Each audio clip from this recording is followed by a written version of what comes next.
ሴት ልጅ ስትኮራብህ ከመለመን ይልቅ ይህንን አድርግ። ምክንያቱም እምትለምናት ከሆነ እያጣት ነው የምትሄደው። ስለዚህ አሁን ሴቶችን ልብ ማወቅ አለብህ። እንዴት አድርገህ ማንበርከክ እንዳለብህ እኔ ነግርሃለሁ። አንተ ብቻ መተግበር ነው የሚጠበቅብህ እንጂ ሴትን ልጅ አትለምን። ሴቶች ብዙውን ጊዜ የሚወዳቸውን አይወዱም። ይሄ የሆነበት ምክንያት ወንድ ልጅ ሲወድ እንደ ሕፃን ልጅ ነው የሚሆነው። ሴት ልጅ ደግሞ የሚለምናትን አትወድም። ስለዚህ ምን ማድረግ እንዳለብህ እኔ ነግርሃለሁ። ከዛ በፊት ግን ለዚህ ቻናል አዲስ ከሆናችሁ ሰብስክራይብ በማድረግ ቤተሰብ መሆን ትችላላችሁ።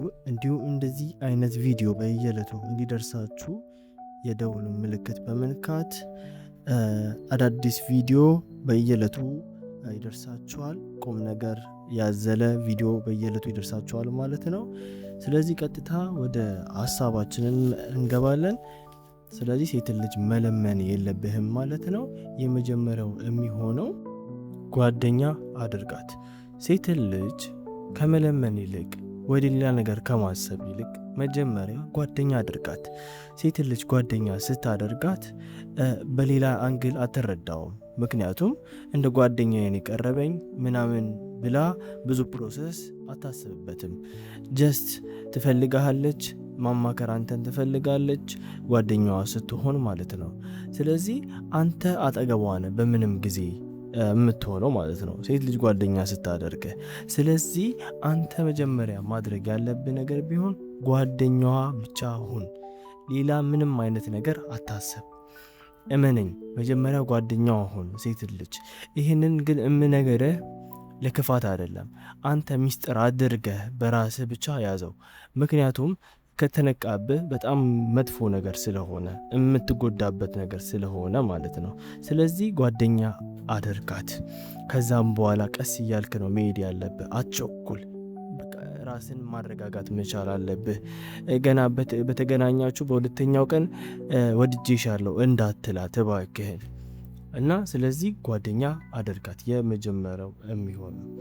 በሁለተኛ ደረጃ የተቀመጠው ሌላ ሴት አድንቅ። መጀመሪያ ላይ ጓደኛ ስላደረግካት በሁለተኛ ደረጃ ላይ ሌላ ሴት አድንቅ። ለምሳሌ ካፍቴሪያ ቁጭ ብላችሁ ልክ ሌላ ሴት ስትመለከት ዋው የለበሰችው ልብስ አያምርም?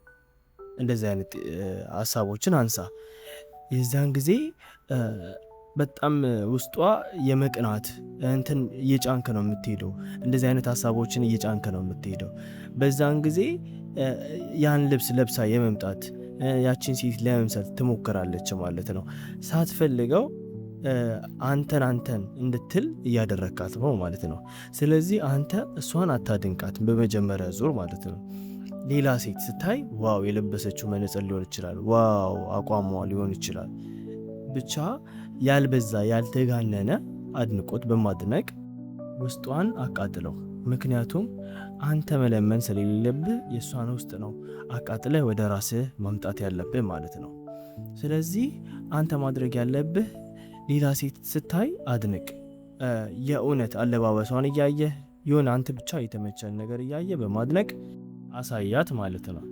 በሶስተኛ ደረጃ ደግሞ የተቀመጠው የተረጋጋ ሰው ሆን ወይም አታማረር። የተረጋጋ ሰው ምን አይነት ሰው ነው ካላችሁ፣ በቃ ለነገሮች አትፍጠን። በደንብ አድርገህ አዳምጣት። ሴት ልጅ የሚያዳምጣትን ሰው በጣም ትፈልጋለች። ስለዚህ አንተ አዳምጣት። አታውራ፣ ብዙ አታውራ። ወንድ ልጅ ዝምታው ነው ደስ የሚለው። ስለዚህ አንተ ዝም በማለት እሷን በማዳመጥ፣ ምክንያቱም እሷ ወደ ቤቷ ስትመለስ በጣም ያዳምጠኝን ሰው አገኘው እያለች ስለ አንተ እያሰበችና እየተጨነቀች ስለምትል የዛኔ አንተን ለማፍቀር ትልቅ ሰፊ ቦታ ስለሚይዝ ይህንን ሞክረው። ስለዚህ የተረጋጋ ሰው ሁን፣ አትቸኩል። ስትራመድ ቀስ ብለህ ተራመድ። በሁሉም ነገር ላይ ስትሰራ ስታወራት ቀስ ብለህ ሊሆን ይችላል። ይህንን እያደረግ ልቧን ንካው ማለት ነው። የዛኔ እመነኝ ራሷ መታ ትለምናለች። በዚሁ እንደ ተጨማሪ ቲፕ የምሰጣችሁ አታማርሩ። የምትወዳት ሴት ልጅ አጠገብ ሆናችሁ በጭራሽ አታማረሩ። ያው ፍቅር ውስጥ ከገባችሁ በኋላ ቢሆን ይሻላል። በስራ ምክንያት በተለያየ ምክንያት የሰው ልጅ ሊያማርር ይችላል። ነገር ግን እሷ ፊት ለፊት ልክ እንደተገናኛችሁ ሊሆን ይችላል። አታማርሩ። በቃ አመስጋኝ ሰው ለመሆን ሞክሮ ማለት ነው። የአራተኛ የሚሆነው ውስጣዊ ውበቷን አድንቅ። ይሄ ምን ማለት ነው ካላችሁኝ፣ ስነ ምግባሯን ሊሆን ይችላል፣ ስርዓቷን ሊሆን ይችላል። የተለያዩ የውስጥ ውበት ብላችሁ የምታስቡትን ነገር በሙሉ ሊሆን ይችላል። ብቻ ውስጣዊ ውበቷን፣ ውጫዊ ውበቷን አታድንቁ ማለት አይደለም። ነገር ግን ሞር የተሻለ ውስጣዊ ውበቷን እያደነቃችሁ የነገራችኋት። ምክንያቱም ውጫዊ ውበቷን ብቻ የምታደንቁ ከሆነ ለውበቴ ብሎ ነው የመጣው፣ ለጥቅም ብሎ ነው የመጣው፣ ብዙ ነገር እናንተ ከምታስቡት በላይ ብዙ ነገር ስለሚያስቡ እናንተ ሞር ውስጣዊ ውበቷን እያደነቃችሁ ደስተኛ እንድትሆን። ምክንያቱም ብዙ ሰው ውጫዊውን ውበት እንጂ ውስጣዊውን ውበት ብሎ አይደንቅም። ስለዚህ እናንተ ደግሞ በምንም ነገር ለየት ብላችሁ የውስጣዊ ውበቷን አድንቃት። የዛኔ እመነኝ ትንበረከክልሃለች፣ ራሷን የምትለምን። አንተ ብቻ የውስጣዊ ውበቷን አድንቅ፣ እመነኝ ነው እምልህ። ስለዚህ በቀጣይ ደረጃ ደግሞ አምስተኛ የተቀመጠላችሁ ስላንተ እንድታሰብ አድርጋት። ይህ በጣም በጣም አሪፍ ነገር ነው። ምክንያቱም ሴት ልጅ ስላንተ እያሰበች በሄደች ቁጥር ነው ፍቅር ሞር እያዛት የሚመጣው። ስለዚህ አንተ ለምሳሌ ነገ ከሰዓት ከስራ ስትወጪ ደውይልኝ፣ ነገ ከክላስ ስትወጪ ደውይልኝ ስትላት ምንድነው የሚፈጠረው? ውስጧ ያን ቃል ለማክበር ስትል ነገ አንተን ቀኑን ሙሉ እያሰበች እና እየተጨነቀች ነው የምትለው። ምን ላውራው፣ ምን ላናግረው፣ ምን ሊለኝ ነው እያለች ማለት ነው። ይህም ብቻ አይደለም፣ ብዙ ነገሮች ሊሆኑ ይችላል። የሆን ነገር ስትሰጣትና ይህን ነገር ነገ በዚህ ሰዓት ታቃብኛለች ትላታለ። ያን ነገር እስከምትሰጥህ ድረስ ብዙ ነገሮችን እያሰበችና እየተጨነቀች ምን እንደምትለብስ ምን እንደምታወራ ከአንተ ጋር እያሰበች ነው የምትለው። እመነኝ ነው ብለህ ይሄንን አድርገህ ካልተሳካ እኔን መተህ መጠየቅ ትችላለህ ማለት ነው።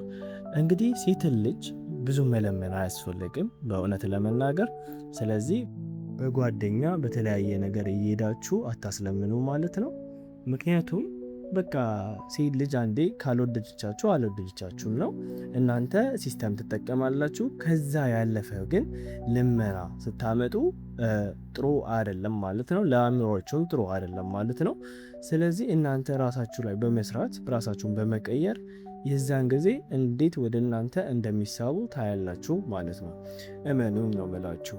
ግን እነዚህን 5 ነገሮች አድርጋችሁ ካልተመለሰች እናንተን በፍቅር ተንበርክካ ካልጠየቀቻችሁ እኔን መታችሁ መጠየቅ ትችላላችሁ ማለት ነው። ይህም ቪዲዮ እስከ መጨረሻው ስለተከታተላችሁን ያመሰግናለሁ። ቪዲዮ ከተመቻችሁ ላይክ እና ሰብስክራይብ በማድረግ ቤተሰብ ይሁኑ። አመሰግናለሁ።